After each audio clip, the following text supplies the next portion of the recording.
And now, it's time for Southern California's sports fishing voice. Let's talk hookup. For the next 2 hours, join Pete Gray, Rock Cod Rick Maxa, Corey Sandin, and this week's special expert guest for fishing information, new techniques to catch more fish, and the most current scoop on what's happening in the water. Let's Talk Hookup is sponsored in part by Ford, the official truck of Let's Talk Hookup, and Shimano Rods and Reels. Fish with the best. Shimano. Get ready for the fastest 2 hours on radio with the hosts of Let's Talk Hookup, Pete Gray, Rock Cod Rick Maxa, and Corey Sandin. Good morning, anglers, and welcome to Let's Talk Hookup. I'm Pete Gray with Rock Cod Rick Maxa. We're in the world headquarters of Let's Talk Hookup right here next to the San Diego landings in Point Loma, and we have a great guest for you today. Ryan Griffin from California Flyer. You want to talk some bluefin and a whole bunch more? We're going to be doing that and lots of good fishing talk on Southern California's sport fishing voice. It's Let's Talk Hookup on the Let's Talk Hookup app and the mightier 1090 ESPN Radio.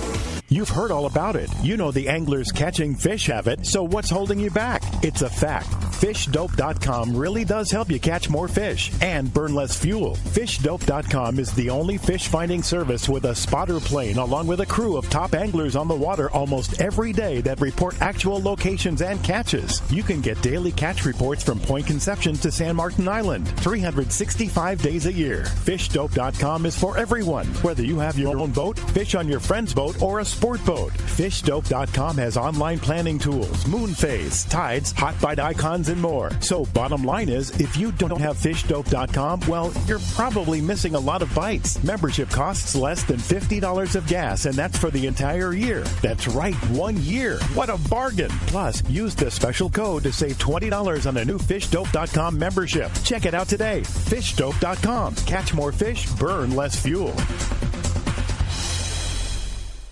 The future comes standard at your San Diego County Ford dealers, so swing on by and check out the legendary Ford F-150, the smart and capable Ford Ranger, and the all-new Ford Bronco Sport. New inventory is arriving daily, and your San Diego County Ford dealer is here to help you build and order the truck or SUV of your dreams. Want to make sure you get the right truck to tow your boat? They'll help you order the right configuration to meet your needs. Want to make sure you get the right SUV to haul your gear on your next adventure? They've got you covered there too. Escape, Edge, Bronco Sport, Explorer, and Expedition. They've got the SUV that's perfect for you. If it isn't on the lot, they'll order it and get you exactly what you need. They want your trade, so swing by your nearest San Diego County Ford dealer or visit buyfordnow.com to see all the great deals. They'll be glad to hook you up. This is Captain Dwayne Diego, Pinnacle Sport Fishing. Visual signs are one of our most important aspects to our charter fishing business. It's the reason myself and all of our crew all wear Costa sunglasses. With advanced polarization technology, Costa is designed to help cut through the sun's glare while providing enhanced color and comfort to help you see more fish. Costa was founded over 35 years ago by a group of fishermen wanting high-performance lenses for every fishing application. Costa has a West Coast style frame and lens for your pursuit. Check them out at CostaSunglasses.com. Welcome back to Let's Talk Hookup, man. Today's going to be a great day. You want to talk about a lot of local good dope fishing right now? This is going to be a great show for you. Well, I first met Ryan. Good morning, Ryan Griffin. Hey, thanks. Great to have you. Yeah, appreciate that. Over at the Dana Landing event in what was that, in May? Yeah. May. Yeah. And then Rick goes, "Oh man, Ryan's done it all, man. We got to get him in on the show." So, not just talking about California Flyer, but just fishing in general, right? Yeah, I'm happy to be here. Yeah. Definitely got plenty to talk about. Yeah, you live it. This is a life that you live for sure. And you literally just stepped off the boat yesterday, running a boat for a customer, right? Yeah, we just got in last night from a 2-day trip, so this worked out good because I only had to walk 300 feet to get up here to your office. Yeah. So it beat driving down here from Orange County this morning. Yeah. We just got in and just had a fun couple of days on the water. Of course, the weather wasn't that great for us, but it was we got what we needed. Yeah. Out of the fishing. Caught some bluefin, found some some that wanted to cooperate? Yep. Yeah. I mean, we never found that bigger grade of fish, but we had plenty of that 40 to 60 pound fish that, we could put in the bags. And personally, I think that stuff's fantastic. For these, not so professional anglers that you get, to deal with once in a while. I like to pull on, I'll tell you what. Hey, man, they're easy to get cold. They're easy to move around. The meat's beautiful. Yeah. I'll take those size fish all day. Heck yeah. And you said the volume of fish out there is unbelievable, huh? Yeah, I'd say like 30 miles of fish right now. 30 miles of fish. So from the 9 Mile bank, I would say we saw fish starting at the 9 Mile bank all the way to the corner, to the weather buoy, to the East Butterfly. Wow. And never big periods without seeing it. Not really. Crazy. There were some zones that were concentrated. Sure. And there was definitely, some great opportunities for some foamer fishing, some classic long rod fishing. And, I think there was a lot of ways you could have tried to target what we saw out there, but it was moving fast. It was up and down. It didn't really like the boat. So it was one of those things where you just kind of had to be adaptive throughout the day. Sure. And it changed a little bit throughout the day. It was either moving really, really fast, or it was up kind of staying up, or it was, it was hard to locate. So, but we saw fish everywhere. I mean, the volume is incredible. Yeah, and at some point, the stuff's going to put the guard down and they're going to bite. Mm-hmm. Yeah. You think? Well, yeah, I think we're on kind of a, I don't know that we're on the best side of the moon phase in my opinion. Personally, I think that has, some extent of the problem there. But yeah, you know how it is. Should have been here yesterday. Yeah, sure. And fishing's really good on Instagram and Facebook right now. I mean, and the grade is so nice that it's easy. It's sure easy to make it feel that way too. You get one beautiful 60-pounder and take a picture of a foamer that's the size of a football field in the background. It's easy to scroll through your phone at night and see 2 or 3 of those and think, that's it. It's fully wide open everywhere. But like you say, the opportunity is still fantastic. Oh, yeah, for sure. It can be humbling. You just got to take it into consideration that if you're going to go out there on your own boat or something, you're going to put in a full hard day of work probably to get yourself a handful of fish or a fish. Yeah. Maybe none. But if you catch a 150-pounder or 100-pounder, you only need 1 or 2 of those, right? 50-pounder. Yeah, 50-pounder. We get so jaded that we've had such rad opportunity and access to such big fish these last couple of years that you find yourself talking that way, like, we didn't have any big ones, we only had 2 50s. Think about what a big deal a 50-pound local tuna was 5 years ago. Unheard of. Yeah, totally. Unheard of. And to be honest, like you said, I mean, a 50-pound tuna, I fed 7 guys until they couldn't eat another bite last night with a few pieces out of many from a 50-pound tuna. Sure. So what are you gonna do with all the meat? It's like you don't need that much fish. No, you don't. A handful of 50-pound fish is great. Send the guys home. Totally. Yeah. So you mentioned on the side of the moon. What's your favorite side of the moon? I like leading up to a full, personally. Not on the full and not really behind the full, but I would say the week and a half prior to full, leading into it, and I feel like that seems to be pretty good for a lot of things. But there's a lot of ways you could look at that, I suppose. I just think that a building moon, is kind of what I would really be focusing on if I had my opportunity to go fishing, But I've had it really good on the backside of the moon. It seems like right on the full usually isn't that great, but I don't know. What do you think? Yeah, wow. I would say, yeah. Like the week before the full always seems to be a good spot. See, I like hearing that because if you were forced to put your cards down on that, I'm almost the exact opposite. I like exactly the same scenario leading up to a new moon. Like if you had to, a year away, if somebody was from Arizona and said, I got 3 days to book a trip, I would always say that pick a late summer to fall month and give me 3 days before the new moon. Yeah, so I agree with that too. Yeah. So I would say either leading to a full moon or a new moon, and there's usually somewhere in there's a 3 or 4 day window where it really seems to like rev off biting, right? And so. But it's never a guarantee. They could bite on the backside, the front side, the inside, the outside. It just and they're biting right now, and it's we're on a dark moon, just coming into a new moon now. So right. So it's always I always say the same thing about the moon. Like if you go out and you catch, like it's because you were smart enough to make the right call, and if you miss, like it's just the perfect excuse. Of course I didn't catch him that day. It was the moon. The moon screwed us. I wouldn't put too much emphasis on it. Yeah. If you can go fishing, go fishing. fishing. That's the bottom line, right? Just go fishing. Yeah. So, California Flyer, how did you get involved with California Flyer? Mostly just because I'm friends with Jazz Moorhead. I mean, we started fishing. Jazz created it? Yeah, Jazz. Yeah, so Jazz was involved with soft baits from kind of a young age. He had a career with Pelagic for a while when they were kind of gaining traction, and then at that time he was making swim baits, Rogue lures. And so I might be mistaken. I'm pretty sure it was Rogue lures. Regardless, he had this background with swim baits, right? And he was into calico fishing and making jointed swim baits for striped bass guys and that sort of thing. So he had kind of some background knowledge on how to do that. And then the bluefin showed up, and at that time he was doing trips with Evan Salve on the Stella June, and the owner of that boat, and they basically fished a whole season and really put in a lot of time for the bluefin. And throughout that season, he kept brainstorming this idea, and he kept trial and error making molds of real flyers that we were catching for bait and so forth and so on. He ended up with a prototype.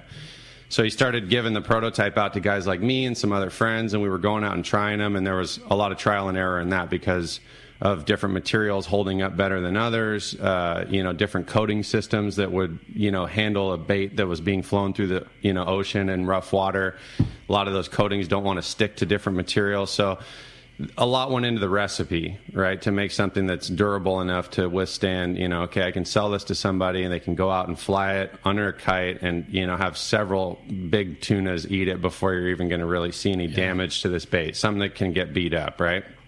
And so once he figured that out, kind of off to the races. But, it's adapted over the course of time a lot because of the way, originally the wings were being, hand cut, hand stamped. And now that process has been streamlined to be a much better method of production. And, the problem is they're very labor intensive to build. So the price is a reflection of that. Expensive. Yeah, they're expensive because of how much they are. Because it's a handmade piece. Yeah, it takes, there's 4 guys in the shop. There's a ton of hours into each one of them. Yeah. I love that it started with a flying fish that was pulled out of the water at the island. It started its life as a mold from an actual flying fish. Yeah. It's perfect. I mean, you look at that thing and that's it. That's what it looks like. Is. Hold it up to a real flyer. Yeah. I mean, it is a taxidermied mold, theoretically, of an actual flying fish. And that was a hard thing to get, I'll bet. Yeah, because the tail tails are just paper thin on a real flyer. Sure. So to get a mold with that, there was a lot of carving and hand tooling, to get it right. But he came out with a really nice mold, and it's a beautiful bait when they're obviously presented. It's amazing. Do they looking. work? Oh, I go out without flyers, to give you that. Is that right? Yeah, I don't even bother taking real frozen flyers. Like if I'm going to go on my skiff or just with some buddies or something, I don't bother with taking real flyers. If I don't have them, I don't have them. You know, it's not that big of a deal. I'm not going to go out of my way. I'm not saying that you shouldn't. You know, I think keep in mind. Everyone's got their opinions about trolling and this and that, and I think you should have it all. Yeah. Why would you limit yourself? Right. It's part of an arsenal. But the nice thing about the California Flyer is it's very versatile. You can troll it without it getting all destroyed, right, at a slow speed. You can. That's just it. Yeah. You can get it out quickly. You can kind of hang it, waiting for the right time to drop it and stuff like that. A lot of different things you can do with it. Yeah, I mean, the idea basically stemmed from, who wants to spend this amount of money on baits that you might end up you might not even catch a tuna with your $200 or $300 worth of bait that you're going to take out. Okay, so that's problem number one. Problem number two is. With a dead flyer that's rigged with the wings open and stuff, very delicate. Very delicate. Fish doesn't have to do much to that. Just a small roll and a missed bite, and all of a sudden, you got to bring the kite in, got to bring that all back in. The bait's folded in half, looks like a taco. We're not going to get a bite. We got to reset. California Flyer can handle some of that, maybe that spot was your only opportunity that day. That's it. So, like any fishing, you're only fishing when you're actually fishing, right? There's a lot of people that are rigging and driving and not fishing, right? So more time with a bait in the water, actually, presenting something that's going to give you an opportunity to hook into a fish, right, that is intact and has a perfect profile. So, there's days where the fish are biting, but they're missing the baits, and guys are going through a dozen dead flyers to get that bite. Yeah. Where that California flyer can just sit out there and take all that silly abuse, and then finally the one that commits, there we go, we're on. And like anything else, you get a bite, you get a scenario where 2 or 3 fish blow up on it, a frozen flyer's wasted at that point, but then a California flyer, if you had 2 or 3 misses, sometimes the bite then when one does get it is so explosive. It's just like catching a calico bass. It's a competition thing. They almost get mad about it. No doubt. Yeah, they get so reactive towards it. I feel like, a few fish will miss it. And that's the other thing. So, those are the first issues I think Jazz really wanted to cross off, was being able to have something that was able to just stay in the water and presenting a solid presentation in lieu of those types of bites. But also be able to skip it along at 6 to 8 knots. 6 to 8 knots? Yeah. Wow. Weather permitting. Sea conditions are totally reflective on how you can fish that bait. But if you say, 5 to 8 knots of wind, relatively small sea without too much fetch on it, 6 to 8 knots, you can skip that thing beautifully. I mean, it just tracks along. You can get it to hit the water and shimmy along, catch some air and splash and shimmy along, and that's how we've gotten our best bites. No kidding. Cool. Wow. So you can never do that with a dead flyer. No. But the windier it is, the slower you want to go? Is that what you're saying? Yeah, basically. So if you've got white caps and kind of rough surface chop, you're going to end up having a moment where you're going to dig that lure and you might tweak a wing or something like that, but you'll know right away if you're going too fast with the California flyer. Yeah. It's either shimmying along and flying and skipping and landing perfectly, or it's hitting and it'll start to dig, and you'll see it kind of dig and bury, and it'll furl and then turn over and get back up right again. And if that's happening, then just slow down, Fish it at whatever speed you can fish it at. But they make a good presentation. Rather than just dead drifting, or slow walking it, I would prefer to see it going along at least 4 to 6 knots. Moving it. You bet. I feel like we get way more bites. You're covering way more ground. Now, there's a lot of scenarios where all of a sudden you're trying to present a bait to a breezing school or a foaming school or a flat spot where you're going to get upwind of it and try and send a bait down into it. Well, just fly your bait and skip it right through it. Drive it into it. Yeah, drive it into it and cover the whole ground, and then spin a 180 and skip it right back through again if you don't get the bite, Or just, a lot of times, I will hold the flyer in my hand on the cockpit of the boat while we're pulling up to a breezer, while my kite's going out full speed, and I'm just free spooling the rod in my left hand with the bait on my right.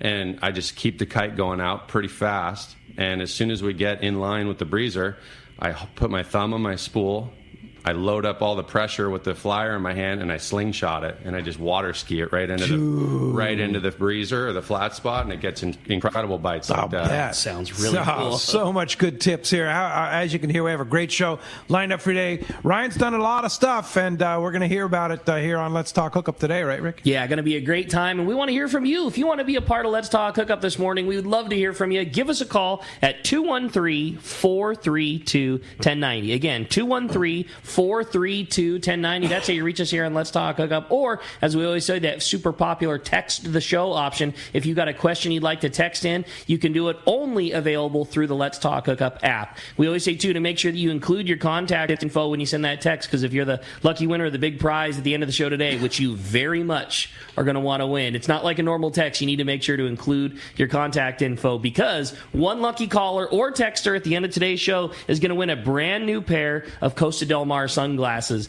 And this is a really cool prize. You don't just get a pair of Costas. You're going to get a gift certificate good for any pair of Costa Del Mars. You're basically going to get a $300 gift card to Costa. So if you want to buy a $200 pair of shades and then spend an extra $100 on some cool Costa swag, dry bags, backpacks, t-shirts, gaiters, like all the great stuff that Costa has, whatever you want, you got $300 in Costa Del Mar coming your way. And again, we determine that winner by a flip of the coin at the end of the show. We're going to draw one potential winner from all of our callers, one potential winner from all of our texters. Ryan's going to flip a coin. We're going to find out who the big winner is, and away we go. So, again, a great opportunity. If you want to get through, again, give us a call at 213-432-1090. When we come back, we're going to be taking those phone calls. Lots of great info coming your way. You stay tuned. You're listening to Southern California's sport fishing voice. This is Let's Talk Hookup on the Let's Talk Hookup app and the mightier 1090 ESPN Radio.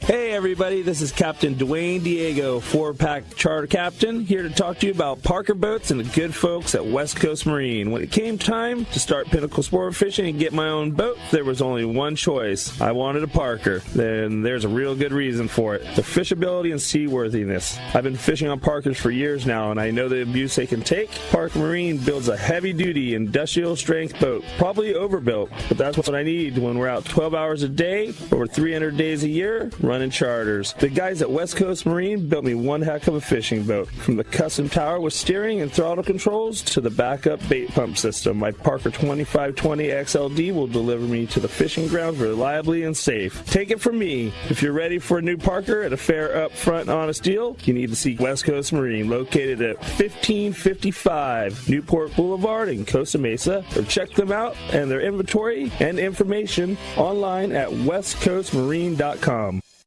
For your next fishing adventure, check Point Loma Sport Fishing. They offer half-day trips on the Daily Double and full-day trips on the Mission Bell every day. Perfect for novice or seasoned fishermen. Point Loma Sport Fishing also offers overnight to multi-day trips on the American Angler, Vagabond, Intrepid, Independence, Loan, T-Bird, Game Changer, and more. Visit PointLomaSportFishing.com where you can purchase tickets online. Want to go fishing? Point Loma Sport Fishing has you covered.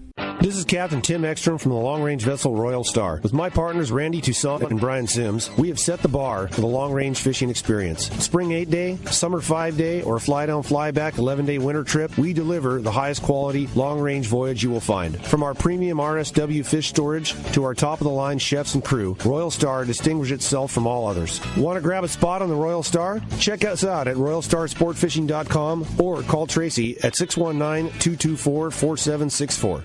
Here's the hot tip on the best fishing LA has to offer. 22nd Street Landing Sport Fishing in San Pedro. They are home to LA's finest open party fleet, including overnight on the Freedom, Catalina Freelance on the Pursuit, half-day trips on the Monte Carlo, and three-quarter-day trips on the Sea Angler. For your own private charter, we have the Outrider and Trueline available. There's always plenty of free parking and a fully stocked tackle store. 22nd Street Landing Sport Fishing in San Pedro. Call 310-832-8304 or on the web at 22ndstreet.com. I got a garage full of fishing tackle, and every time I get out on the water, I realize I forgot something important. But I never forget my life jacket. I make sure my buddies wear theirs, too. Save the ones you love. A message from California State Parks Division of Boating and Waterways. Welcome back to Let's Talk Hookup. Hey, phones are absolutely packing up. If you want to get through one spot left, if you had a question for Ryan, you want to talk some fishing with us, 213-432-1090. Also, some really good text piling through on that Let's Talk Hookup app. Yeah. Why don't we start it off? We'll start it off with our text message. This was a good morning, guys. Got a question for Ryan. What setup in terms of rods and reels do you like fishing the Flyer from? I just got a larger boat that's going to allow me to play offshore a lot more comfortably. I have to get a setup to fly my kite from, and then also to fish my California Flyer from. What do you like for that kind of gear? That's from Rory in Lakeside. Oh, okay. Hey, Rory. Kite, pretty simple. Tanacom reel. I personally use the Tanacom 750. The 1000's fine as well. And, a lot of guys like that 1000 with a little more line capacity on it. Pair that up with any kite rod or even put it on a, you can get a custom rod built. There's obviously plenty of different kite rods available. Nothing too special there. Tanacom 750 or 1000 with a small kite reel. Daiwa makes some great electric reels as well with a little more speed, a little more money to them. But yeah, you could do that too. So, and the kite rod, pretty much nothing more than just an apparatus to help hold line off. Whether it's a custom, like you say, little 3-foot kite rod or a rock cod rod that you have hanging around in the garage. That's it. It doesn't make a lot of difference. Yeah, I fish mine on like a 6-foot rod that's like a 40-pound stick because I actually like a little bit of soft tip to the. There's some give to it, and so sometimes that kite's getting yanked around a little bit, and rather than the real short stubby kite rods, I have a little bit longer rod for my kite just to soak up some of that energy that it so it's not really jerking on my Spectra. That's a good call. What about the Spectra? And that's another reason. So I run light Spectra. I run 65-pound Spectra. It's light. Yeah, and on the kite. On the kite. Yeah, I haven't broken it yet, but I'm flies better. Pretty careful. Way less drag. Way less windage. Right. Yeah. So you can get your kite flying easier in lesser kite wind condition. You bet. Where maybe somebody else is complaining there's not enough wind to get the kite up. that 65 gives you much less drag, way less belly going to the kite. That's right. That's right. And as a follow-up on that, another text from Baja Ben says that explain the difference in the kites, which is a very good question. Kind of in that's a great question. Yeah, I mean there is subtle differences with kites. Obviously, there's kites that are rated for different wind speeds. So you've got your light wind, light condition kites, your medium condition kites, and then your heavy wind kites. There's pretty much never a time in California you're going to need a heavy wind kite for any reason. You always using a balloon on the kite? I am personally, yeah. Boston kites are great. That's something you should have on your boat, you know, because there's going to be a day you're going to run out of balloons or helium. Something's going to happen. And if there's enough wind, those Boston kites are easy to fly. I'm not the biggest fan of them because I always have a hard time launching them on my small boat, and they end up, kind of being frustrating. And you're trying to get your buddy to understand how they work, and it's this big mess, but once you get them up, they work good. So that's something. But the other thing, too, is you don't have to put $60 or $70 worth of helium in the air either, right? Yeah, right. Yeah. And so between, let's just say, SFE, Lewis, and California Flyer kites, the only differences are really the size of the kite and then whether or not they're rated for, heavy wind or light wind. Pretty much a light wind kite's all you need in California. I mean, regardless of what brand kite it is. I mean, I use California Flyer kites, obviously. They're the best. That's a light wind. Yeah. They make both. Light wind and a multi-wind. Yeah. Lewis makes a great kite. SFE makes a great kite. They're both fine. Light wind and medium wind condition kites is all you're going to need in California with a Tanacom 750 or 1000 reel. 65 to 80 pound braid is perfect. 65 is a little bit light though, and I think unless you really are taking time for your terminal connections, you're going to be putting some pressure on that if you're out fishing in some wind. You got to definitely be mindful that it's 65 pound and understand that you can't go driving 18 knots into the wind with that. You need to kind of adapt a little bit. But the trade-off is that I can fly it in much lighter wind conditions much more effectively. Yeah. So I personally like that a lot. 80 pounds fine, but the difference between 65 and 80 is pretty noticeable. Is it really? Yeah, for sure. So, well, what about using like Power Pro Max Quattro? Max Quattro's, 80 pound is 65, right? Max Quattro is a great way to do that for sure. A little more expensive to put on the kite reel, but hey, think about the money you're burning in fuel, right? You bet. It doesn't matter. You make up for that in two balloons. The trade-off, I mean, it's $35 a balloon, however you want to shake a stick at it. Spectre is going to be more expensive than ever. I mean, it all is what it is. And once you get Spectre on your kite reel, it's probably going to be there for a long time. Yeah. So make it right. Max Quattro, I would say, would be a really great recommendation. It's got a nice smooth texture. It's obviously very strong and definitely something that you can get that diameter but also the strength out of. So that's a good setup. The other question was what my go-to rod is. Yeah. I mean, I like a 60 to 100 pound stick with a Talica 50. You've got that nice high narrow spool, so you've got a lot of retrieve ratio, which is critical sometimes for kite bites and connecting. You want to get tight. You want to get tight right away when you get that bite, and you want to be able to pick up whatever slack belly line is in the air or on the surface of the water and get a bend in the rod and get the hook set in the fish. So, Tiagra 50 is a great reel. Obviously, it's just a little heavier, not as easy for everyone to deal with under their arm when they're winding and so forth and so on. The Talica 50 is my personal favorite for kite fishing here in Southern California. Good call. Perfect. Yeah, it is. It's made. It's like made for that. Yeah. But they didn't really make it for that, but it is made for that. And I use 100-pound hollow braid on my kite reels. All right. To a wind-on leader. Yeah. Which again is a little skinnier than maybe the what the norm would be. Yeah, absolutely. Most people fish 130 or maybe even 200. Most guys are coming into the tackle shop, buying their kite reel. They're putting 130, 150, 200. And those work. They're great. But 200 pound up in the air doesn't fly versus 100 pound. I mean, I am fishing and you're out there just trying to get your bait up and keep your kite in the air while I'm skipping my lure along in the water and probably getting bites. So are you seeing a big difference between 100 and 130? You bet. Yeah. And to be honest with you guys, I've never seen 100-pound break unless there was a bad terminal connection. Yeah. That's exactly what I was going to ask. You've been on the business end of a lot of big ones. How many times have you seen 100-pound fail because it was 100-pound? No, never. Right. The only reason it's failed is from chafe or from from somebody that put a bad terminal connection somewhere. Otherwise, I don't think that it's really possible to pull hard enough to actually physically snap 100-pound Spectra on one of these tuna, unless you were to just kind of like sunset your drag up to 50 pounds somehow on the rail. But 100, if you can't really pull hard enough to, and so why, that's the other thing. So 100-pound Spectra on a 60 to 100-pound rod with a Talica 50 to a wind-on leader. Give yourself a solid wind-on leader, full length, out of the package, 25 feet, or some of the AFCO leaders are like 12, but 12 to 30-foot wind-on leader I think is critical. 200-pound, 130, 150. What do you use? On the kite, you can kind of go wherever you want with that. I like 300. Oh, wow! I think 300 is nice.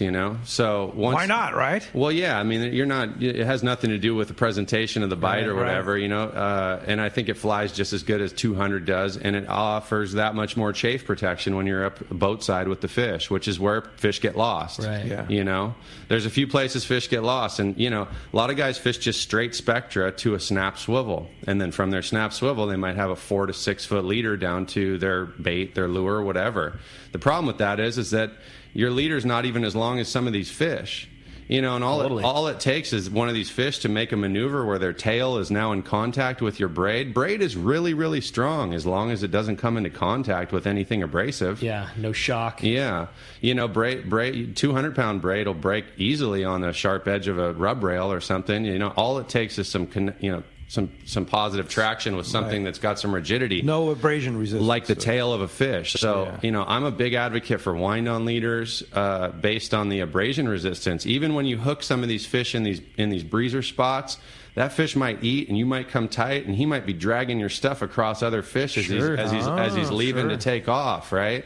And then definitely boat side when it really counts, when your angler's tired, your crew's getting nervous, everyone's kind of got the gaffs ready. We're about to gaff a big fish, guys, get ready, and that's when things go wrong. Fish dives under the boat, takes off, rubs your lower unit, gets under your running gear. You're not going to break the 300-pound wind on. It's probably going to soak up a lot of that energy and that chafe. So, I've heard a lot of guys going, "Oh man, we broke the Spectra on a few fish today or whatever," and I go, "Well, what's your setup look like?" And most of those guys are fishing straight Spectra to a snap swivel with a real short leader, and I go, "You're getting chafed off. Yeah.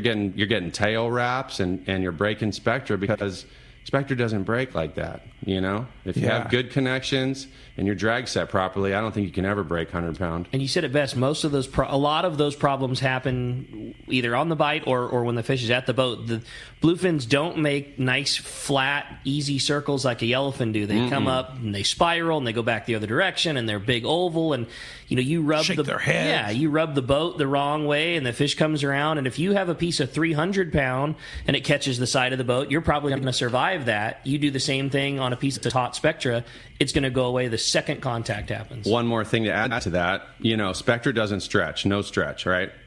Monofilament stretches. You can take, let's just say we took 30 feet of 300-pound monofilament and we tied a loop at each end. When we each pulled on it, we're going to get like 3 or 4 feet of stretch out of that if we really pulled on it. It's a big bungee cord. So you prefer on the kite mono versus fluorocarbon because of the stretch?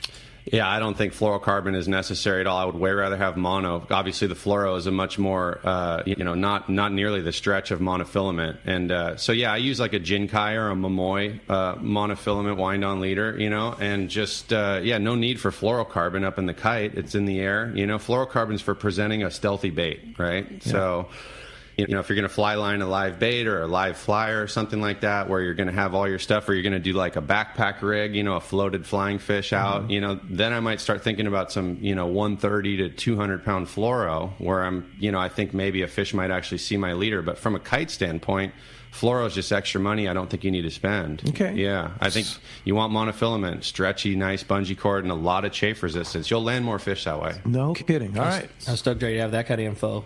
Yeah. You know what I mean? Great. It's unreal. Yeah, it's really good. I mean, stuff you don't think about, but it all makes sense, right? Totally. Yeah, it's really, really good. Hey, let's head south down to Rancho Leonero. Talk to our buddy John Island. Brian Stias. John? What's up, John? Good morning, Pete. Hello, Rick. Hello, Ryan. Hey. Well, somebody hit the switch this week. Somebody really hit the switch. Finally, the fishing turned on, and then really in a big way. We've had real good fishing all week. We've had a couple different tournaments. We've had Team Wilson that runs the Baja 1000, and then we've had the Galley group. They've been in, and this is their 23rd year annual tournament, and I'm telling you, they scored big Dorado this week, whopper Dorado. We're sending out 10, 11 boats a day, and 5, 6, 7 big Dorado were coming in. I haven't seen any under 25 pounds. We had one that went to 57 pounds. Some really, really big bulls. They're picked up in the same areas as the striped marlin, which are, by the way, same as it has been even for your tournament, Pete. Many around. Lots of striped marlin. Just literally, at least a couple per boat release. And if the guys sit on them, they can really rack up 3 or 4 or 5 releases in a day. And they're mixed with the Dorado. The water it's interesting with the water. The water is about 79 inside, and then you go maybe 5, 6 miles off, and it bumps up to 80, 83, 84 degrees. A real difference in the water temp. For some reason, the cold water is just hugging inside. So as soon as you get in that warmer water, boy, it really, really picks up. Yellowfin, too. The yellowfin came in a big way this week. Pretty much every boat that targeted yellowfin limited it. Not real big fish, football to maybe 20, 25 pounds, but loads and loads of them, taking the hoochies. Pods of porpoise are spread all over outside. Closest I heard was about 5 miles inside to 40 miles outside. But when they're running into the pods, the spinners and the spotted porpoise, they're limiting on the yellowfin. Hoochies seem to be the best, and cedar plugs, but the hoochies just run in front of those schools. They're picking them up right and left. So literally limits on every boat that goes out and looks around for them. There's a lot of porpoise holding, a lot of yellowfin out there as well. Inside, the roosterfish are going off as well. Not much pressure at all on the guyos, but we're seeing a big roosterfish. I'd say that the 40-pounders are common, and they're going to about 60 pounds. And there's loads of them, and fighting along most of the beaches. Lighthouse seems to be best for them. Rincon Bay is producing as well. But pretty much all the beaches, there's just loads and loads of guyos around. They just showed up in a big way. It's really been a big week, you guys. Inside, on the bottom fishing, hardly anyone's doing it, but there's big amberjack, grouper, and pargo down there as well. So pretty awesome, man. Sounds like great time to be at Rancho Leonero. The switch is turned on, so if somebody wants to get down there, how do we do it, John? Thanks, Pedro. It's 800-646-2252 or rancholeonero.com. And by the way, we're going to post all the pictures on Facebook. My daughter is in Europe this week, so they won't go up on the website, but everything will be on Facebook, all the photos and this fish report as well. Great. All right, John. Well, great report, and we will talk to you next Sunday. You sure will, gentlemen. Thanks, John. Thank you. Appreciate it. Okay. All right. Well, why don't we fire back off into the phones? This time I'm trying to talk to Bob. He's calling us from Costa Mesa this morning. What's up, Bob? Welcome to Let's Talk Hookup. Rock Cod Rick, Pete, Ryan, good morning. Oh, that's Hoos. Hey, Hoos. I recognize that. We all recognize that voice. We know that Bob voice. Hoos. Oh, I'm just heading down to this BDO Yellowtail shootout and was listening to the show and got a question for Ryan. That California fire looks, it's a beautiful bait. It might work as a deep drop bait for sorts.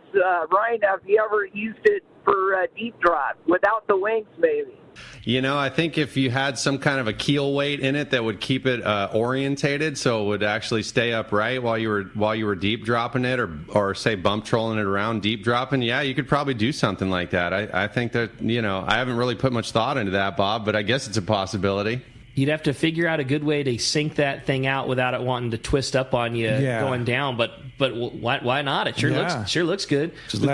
We've got plenty of fish on long range trips putting a big sinker on a flyer that hit the deck, and rubber band a torpedo sinker on and drop the thing down a couple 100 feet and get a bite with it. Yeah. No reason. No, you bet. Everything likes eating those things, no doubt. Yeah. I think it's possible. Anything's possible. Yeah, why not? Swordfish will eat anything, theoretically. Yeah. So, Bob, you have a Costa booth at the BD Outdoors Yellowtail Shootout event today? I guess we lost. I can guarantee you that's why he's there. 10 to 3. Cool. 10 to 3. All right. Well, we'll go. You can go. You're going to have a sample of Costas that people can check out and purchase right there. Well, I guess we got a bad connection. Anyway, Bob Hoos. And those guys always do a rad banquet, so I'm sure, it's going to be a big event. Portuguese Hall today. Didn't hear how the tournament... Of course, nobody knows how the tournament went. Yeah, they don't. Because they don't announce until today at the event at Portuguese Hall there. So that said, they did put a bunch of photos up on their social media last night, and there was some serious contenders. That was a tough call, to decide what to do. There's been a school of really big yellow that has been in La Jolla for the last several weeks, but super difficult to count on. Yeah. It's not the type of thing where you're going to expect to get it, but over the last month, a 40-pounder was not uncommon. But to try and make your one day thinking that fish is going to bite, it's the type of thing that you need to be on for a week at a time. And if the conditions come and that fish pops for one moment, maybe you get a shot. So do you put all your eggs in that basket, or do you go down to the islands, or do you go down the coast, or do you try and catch one offshore on a kelp? You had to put some serious thought into figuring out where you were going to win that tournament from. Well, of course, the guys from BD Outdoors will have it all up. Of course, I guarantee Danny from Fish Dope will have the information too. So that's going to be a good time. And Bob, always a pleasure to hear from you there. Appreciate the call this morning for sure. Swordfish bait for the cow. There you go. Hey, that's a new one for sure. Back to the drawing board. Thanks for calling, Bob. Good to hear from you. Hey, when we come back, we got a lot more Let's Talk Hookup coming your way. More of your phone calls, more text message, and a whole lot more with Ryan. You stay tuned. You're listening to Let's Talk Hookup, Southern California's sport fishing voice on the mightier 1090 ESPN Radio. The name that stands out among anglers is Fisherman's Landing, your top choice in local and long-range fishing. Hi, this is Doug Kern. Our hardworking crew will make sure your fishing experience is one to remember. We offer the finest open party trips from 1 to 3 days, the best charter boats available, and of course, our world-renowned long-range fleet is second to none. Fisherman's Landing is a full-service operation offering great half-day trips on the Dolphin and full-day open party trips on the spacious and comfortable Liberty. Since we introduced the full-day trips at Fisherman's Landing, the 85-foot Liberty has become a favorite among full-day operations with bunks for your comfort, huge bait capacity, and RSW fish holds to keep your catch fresh. Plus, Liberty has a big modern galley and 2 interior heads with showers. All our open party trips from half-day, full, or 1 to 3 day trips can easily be booked online at fishermanslanding.com or give us a call at 619-221-8500. I'll see you at Fisherman's Landing in San Diego.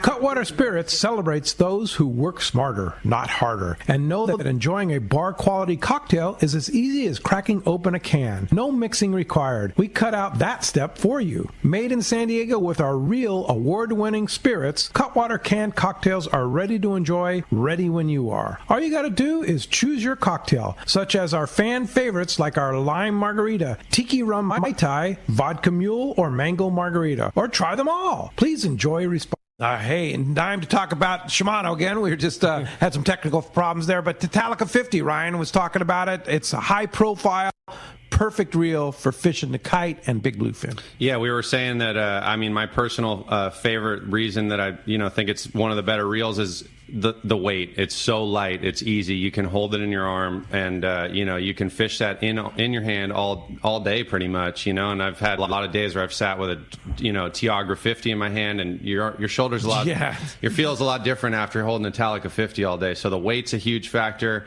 and then the high spool gives you a huge retrieval ratio, which is I think unsurpassed in that size class reel. I don't think there's a reel that picks up line faster or easier. And most guys who you're going to put into a harness or give a big bluefin to, they're not the best at level winding. They're not going to guide their line back. Right. The Talica 50 is an easy reel to guide your line back on. It's not that wide spool. It's not something that you got to sit there and constantly check. Your angler. Yeah. If you're on a charter or something like that, that's something you almost have to sit there and stand by some people because they're too preoccupied with figuring out how they're going to survive fighting this fish, let alone leveling out their line on the reel. So. The right tool for the job, the Shimano Talica 50 at your local Shimano dealer. When you want to catch big bluefin tuna, you need Shimano. Hi, this is Doug Kern from Fisherman's Landing Tackle, the saltwater tackle professionals. The Shimano Beastmaster is the pinnacle of electric reels. Shimano's Gigamax motor packs a winding strength up to 250 pounds, ideal for kite fishing and more. Shimano's butterfly flat fall jigs are irresistible to bluefin tuna because they stay in the strike zone longer. Shimano makes a complete line of butterfly flat fall jigs to target your favorite game fish. For all your Shimano needs, visit us at Fisherman's Landing Tackle at Fisherman's Landing in San Diego. Welcome back to Let's Talk Hookup. Having a great time here this morning, talking fishing. Lots of fun going on this morning, and as promised, it is time for the Catch Report. Today, our Catch Report sponsored in part by Gamakatsu. Top anglers know that the best hooks are made by Gamakatsu, but did you know that Gamakatsu also makes amazing tackle storage solutions like the G-Box 3200 reversible utility case? It aids for tangle-free jig storage. Gamakatsu makes killer lead heads. They've got a line of fishing pliers, clothing, and more. For the complete lineup, check gamakatsu.com at your local dealer. Let's head on up to Dana Wharf Sport Fishing. Talk to the man, Captain Brian Woolley's on the line. What's up, Woolley? Hey, good morning. What's up, guys? How are you this morning? Doing great. Anxious to hear what's going on up at Dana Wharf. Yeah, things are good. No 300-pound leader here. Just the 15 to 20-pound line for the bass. But some good opportunities this week for us along the coast. We had some really good conditions, and that's kind of played a big part in our success, as you'd imagine, fishing the beach. We had some good 70-degree water for most of the week, but, we had that wind that kicked up Thursday, Friday, Saturday, kind of plummeted our water temps down to the low 60s. So it's got to bounce back a little bit. But it seemed that bass fishing kind of bit through it. A three-quarter day, we've been fishing down the coast, down there off North County, Camp Pendleton, both fishing over the open hard bottom and over some of that newer growing kelp. It's kicked out plenty of bass. 15 to 25-pound monofilament and an assortment of sliding sinkers and some number 2 hooks has been, just classic three-quarter day tackle for us. Along with that bass fishing, though, we've continued to see some good shots at this coastal sea bass. It's kind of a funny deal. It's not a guaranteed thing, but it is a thing. There's definitely a legit shot at some of this fish on these three-quarter day trips. Earlier in the week, Tommy on the Dana Pride had 3 fish. He had a couple 30-pounders and one over 50 pounds. The Fury had one the other day. Some of our other boats have had some shots at this fish. It's just been all about getting set up in the right zones with the right condition. You have a legitimate shot. I wouldn't call it like a bite by any means, but there's some of that nicer grade fish that's definitely roaming around down in those zones. So it's been nice to see. We've also seen some yellowtail in that area as well, stuff up boiling around in the chum. It's like unsettled fish, it's in there, it's in on the bait, but it's not in like bite mode yet. So it's good to see some of that. I'm sure, the water temps kick back up and we get back into that bite mode. We'll see some of that stuff in the counts. The half day fishing closer to home up there off Salt Creek and off Dana Point proper, just fly line live baits and artificial lures to fish best. Super simple sliding egg sinker setups and guys fishing the dropper loops, catching some nice bass and some sheephead like that off the bottom. And then over at the island, the Fury, he had some real good fishing this week. He had a 2-day trip earlier in the week where he was able to fish, later on that first day. And he had a real good shot at some yellowtail. They had 45 yellowtail and 30 sea bass. That sea bass was, like 25 to 35-pound fish. There's classic schoolie fish over there. And then that yellowtail ranged in size from 15 to 30 pounds. And along with that yellowtail over there, the bonito fishing has been fun. The calico bass fishing starting to kick into gear. So just classic island fishing there for him. So that's kind of it for us. Just good stuff. You guys want to hop on a boat, certainly recommend calling. You got to make reservations if you want to get out with us. Our number here, 949-496-5794. Or you can check us out to danawharf.com or link us there right through the Let's Talk Hookup page. And you can book online from there. Woolley, as always, great report. Glad to hear some good fishing going on. We got some nice weather in front of us. I think it's going to be another good one at Dana. Beautiful week. Yeah. Weather. We're looking forward to it. And hey, why don't you guys sweeten up your Costa giveaway? Costa's always been good to us. Why don't you throw in a three-quarter day pass to whoever wins that deal, that coin flip? Set them up with a three-quarter day pass. Just shoot me an email, and we'll get them out there on the water with us. Sounds great. You get a new pair of sunglasses and a three-quarter day trip out of Dana Wharf Sport Fishing. Appreciate that, Captain Brian Woolley. All right. Thanks, Woolley. All right. We'll talk to you next Sunday. All right. All right, guys. Thanks. See ya. Great. Phones are packed. Let's jump into it. Let's do that. Yeah, while we're waiting for our surf guru, we got Jim from National City on the line. Good morning, Jim. Thanks for joining us here on Let's Talk Hookup. Another great show, guys. Hey, first, a couple of things. I wanted to comment on the Friends of Rollo event last night. Wow, over the top, man. Of course, Jeff from Sushi Roll, what a great job he did with that bluefin pokey setup for us. And also the restaurant there at Seaforth, the Red Sail, is that the name of that? Anyway, I'm talking about the restaurant right there at Seaforth Landing. The Royal Rooster. That fellow, Royal Rooster, I'm sorry. But he was putting out those yellowtail tacos. all you could eat, and for $25, I mean, what a great event. Plus beer, wine, unbelievable. Over the top, and of course, all the great prizes. But Jeff, of course, that pokey, man, unbelievable. But what I got a question about the California Flyer. Now, I fish, the Liberty, the San Diego, the Mission Bell, those one-day boats.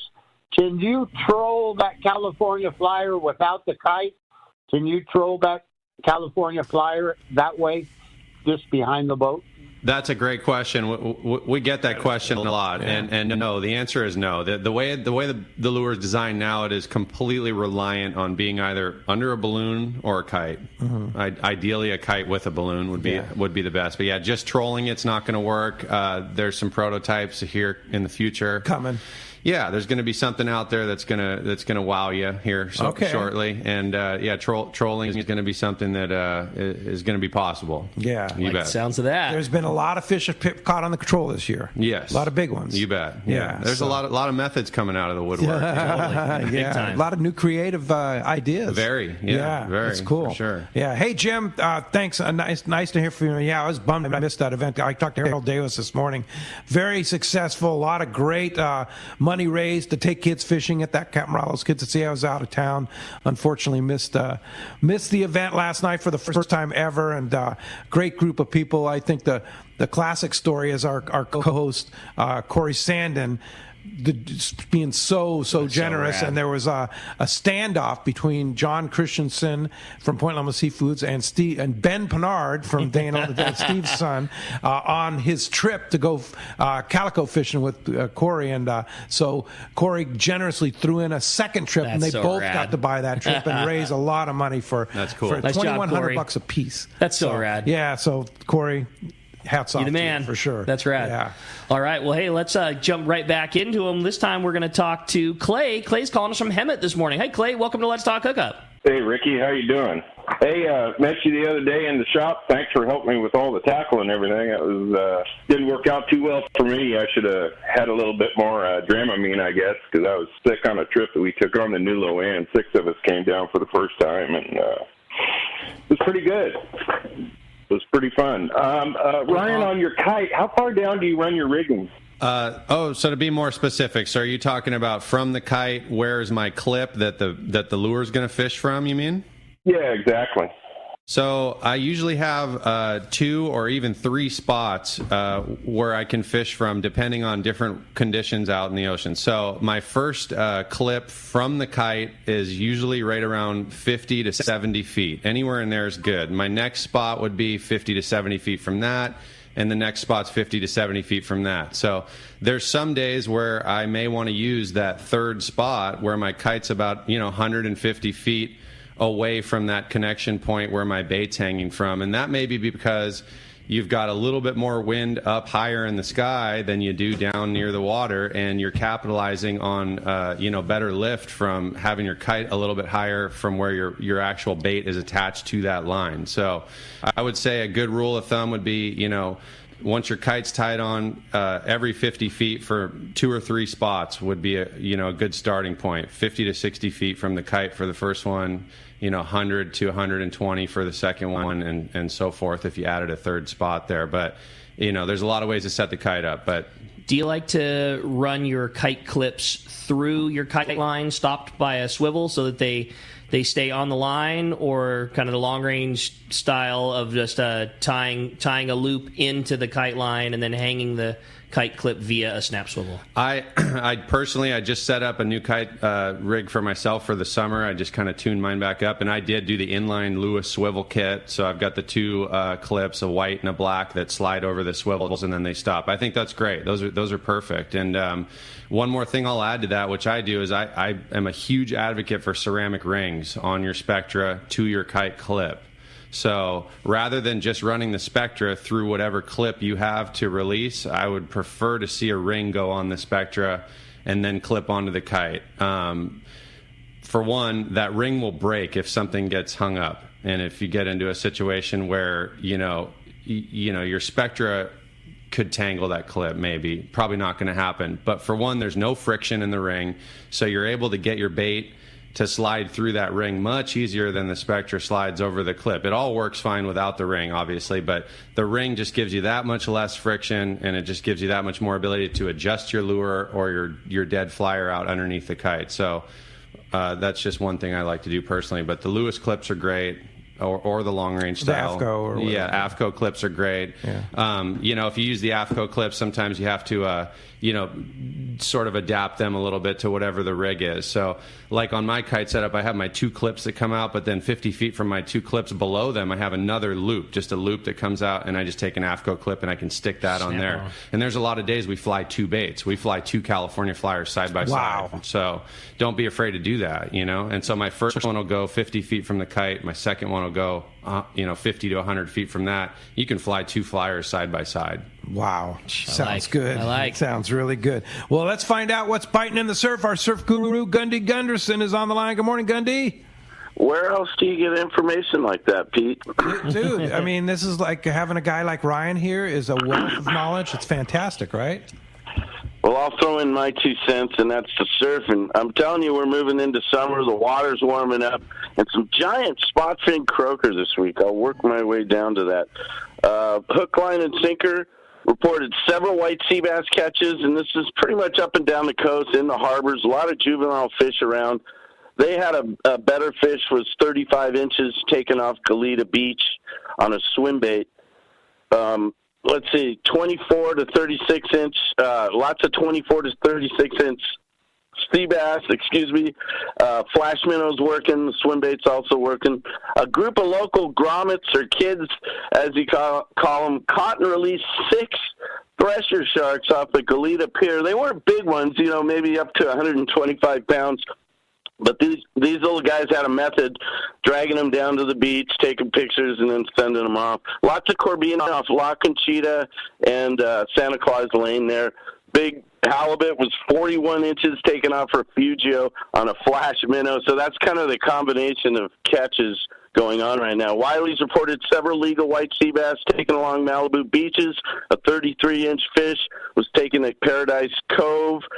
That was on a swim bait. The best perch bite has been off Ventura and Oxnard. A good grade of post-spawn barred perch also up there. Just Fishing reported lots of Corbina in the bay there. I'm sorry, I'm on a boat right now and things are shaky. A 6-pound striped bass was taken off Dockwater there. Big Fish reported good croaker action in and around L.A. Harbor, Seal Beach Pier and Jetty, 72nd place. The spot fin bite kicking up to 5-pound spot fin reported, 4-pound yellowfin croaker in the mix. A 14-pound halibut was taken at the Bolsa Chica Inlet on a live smelt. Catch and Tackle reported Corbina catches all along the peninsula.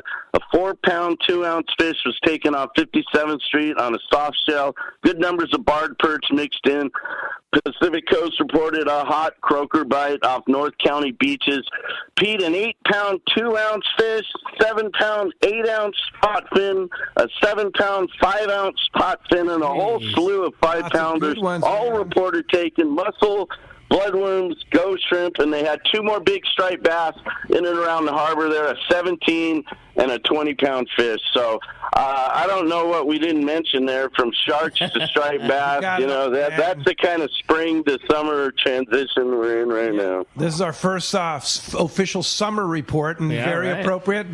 Thanks, Gundy Gunderson. As always, a fantastic report. And are you catching? Just spin the wheel and pick a species. All right. Very good. Thanks, Gundy. We'll have a good one, gentlemen. All right. Good show. Want to remind you, CCA California and Bill Varney have teamed up for this summer to bring you a series of killer on-the-beach surf fishing seminars. These summer clinics are going to be held at Bolsa Chica, Carpinteria, and in Morro Bay.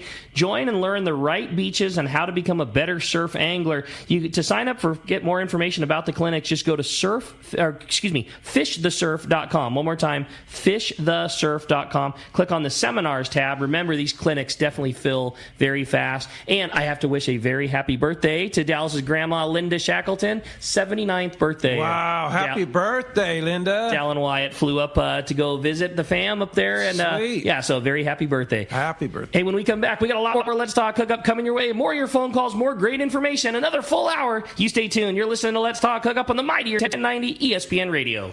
Here's John Ireland for Rancho Leonero. The ranch is small, it's very personal, very intimate. I don't think there's anywhere else that you could have the old Baja feel and have all those miles of beachfront, the palapa roofs and the stone walls. There's not a room that you don't have some kind of ocean view. You don't give up any amenities at the ranch.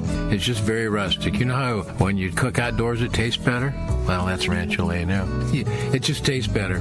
We have paddle boards, we've got kayaks, we've got snorkeling equipment, of course. We've got 12 super pongas. We have dive trips. We've got over 40 kayaks at the hotel. We've got all accurate equipment, very top of the line.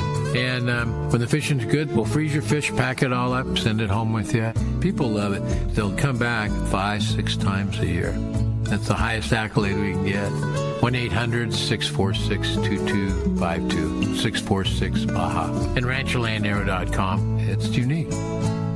Great fishing is what Seaforth Sports Fishing in Mission Bay is all about. With free parking and fully stocked tackle shop, Seaforth Sport Fishing is a favorite among anglers. Come aboard top boats like the Aztec, Cortez, Endeavor, Apollo, Outer Limits, Elgato Doe, Pride, Polaris Supreme, Tribute, Pacifica, Pacific Voyager, and the Voyager. Plus, the new Seaforth, Sea-Watch, and San Diego offer the finest half and full day trips available. Seaforth Sport Fishing. For charters or schedule, check seaforthlanding.com. Run by fishermen, for fishermen in Mission Bay. The future comes standard at your San Diego County Ford dealers, so swing on by and check out the legendary Ford F-150, the smart and capable Ford Ranger, and the all-new Ford Bronco Sport. New inventory is arriving daily, and your San Diego County Ford dealer is here to help you build and order the truck or SUV of your dreams. Want to make sure you get the right truck to tow your boat? They'll help you order the right configuration to meet your needs. Want to make sure you get the right SUV to haul your gear on your next adventure? They've got you covered there too. Escape, Edge, Bronco Sport, Explorer, and Expedition. They've got the SUV that's perfect for you. If it isn't on the lot, they'll order it and get you exactly what you need. They want your trade, so swing by your nearest San Diego County Ford dealer or visit buyfordnow.com to see all the great deals. They'll be glad to hook you up. One of the dream trips for most anglers is Alaska. There are so many lodges. How do you make a choice? It's easy. Choose the one most Let's Talk Hookup listeners return to time after time. Kingfisher Charters in Sitka, Alaska. No one does it better than Kingfisher Charters. They offer the best service, the most comfortable accommodations, fantastic food, and the finest charter captains in Sitka. All for the ultimate value. One visit and you will understand why nobody beats Kingfisher Charters. Sitka is famous for some of the best runs of salmon in Alaska. And if giant Alaskan halibut is your target, the expert captains at Kingfisher Charters know the hot spots and can put you on a fish of a lifetime. Plenty of rockfish and huge lingcod are there too. And when it comes to fish processing, the best in Alaska is Kingfisher Charters. It's all included in your package. In fact, everything is included except tips. It is truly amazing how the Kingfisher crew continues the quality of service they deliver year after year. Kingfisher Charters, 800-727-6136 or check kingfishercharters.com.